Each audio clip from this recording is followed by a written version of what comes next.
തമിഴ്നാട്ടിലെ കള്ളക്കുറിച്ചിയിൽ വ്യാജ മദ്യ ദുരന്തമെന്ന സംശയം 10 പേർ മരിച്ചു, 35 പേർ ആശുപത്രിയിലാണ്.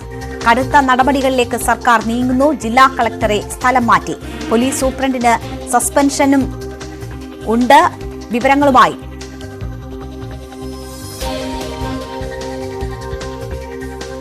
രാജേഷ് നമുക്കൊപ്പം ചേരുകയാണ്.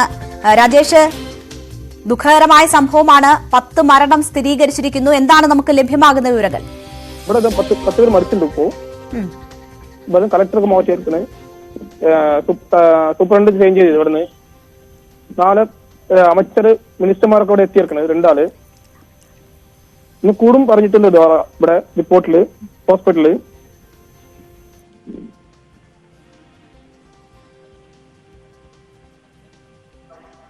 ഹലോ, വ്യാജമദ്യ ദുരന്തം എന്നത് സ്ഥിരീകരിച്ചിട്ടുണ്ടോ? പറഞ്ഞു. ഇവിടെ 10 കൂടി രാജ്യമന്ത്രി കൂടിയിട്ട് പ്രശ്നം ഇവിടെ. ഈ ആശുപത്രിയിൽ ഉള്ളവരുടെ നില സംബന്ധിച്ച് എന്താണ് മനസ്സിലാവുന്നത്? 35 ആളുണ്ട് ഹോസ്പിറ്റലില്. മരിച്ചത് 10 പേര് കൂടിയുണ്ട് ഇപ്പോ. ഈ ആശുപത്രിയിൽ ഉള്ളവരുടെ നില എങ്ങനെയാണ്? ICUലാണ് എല്ലാവരും. എന്താ അറിയില്ല, പറയാൻ പറ്റില്ല. ഡോക്ടർ റിപ്പോർട്ട് ചെയ്തരും. കുറച്ചായിട്ട് ഒരു മണിക്കൂർ നമ്മൾ റിപ്പോർട്ട് ചെയ്തരാം, റിട്ടേൺ ചെയ്തരാം. ഈ എല്ലാവരും ഈ കള്ളക്കുറിച്ചി മേഖലയിൽ പെട്ടവർ തന്നെയാണോ? കള്ളക്കുറിച്ചി ആളാണ്.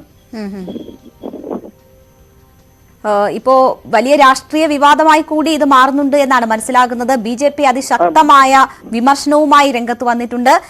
മന്ത്രി രാജിവെക്കണമെന്ന ആവശ്യം ഉയരുന്നു.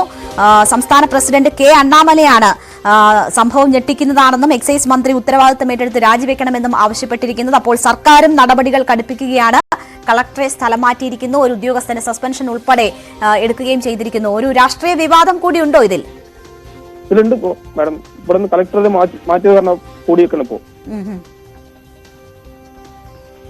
ഓക്കെ, വളരെ നന്ദി രാജേഷ് ഞങ്ങളോട് സഹകരിച്ചതിന്. എന്തായാലും മരണസംഖ്യ ഉയരുമെന്ന സംശയമുണ്ട്. 35 പേർ ആശുപത്രിയിലാണ്, അവർ ICUവിലാണ് എന്നതാണ് വിവരം.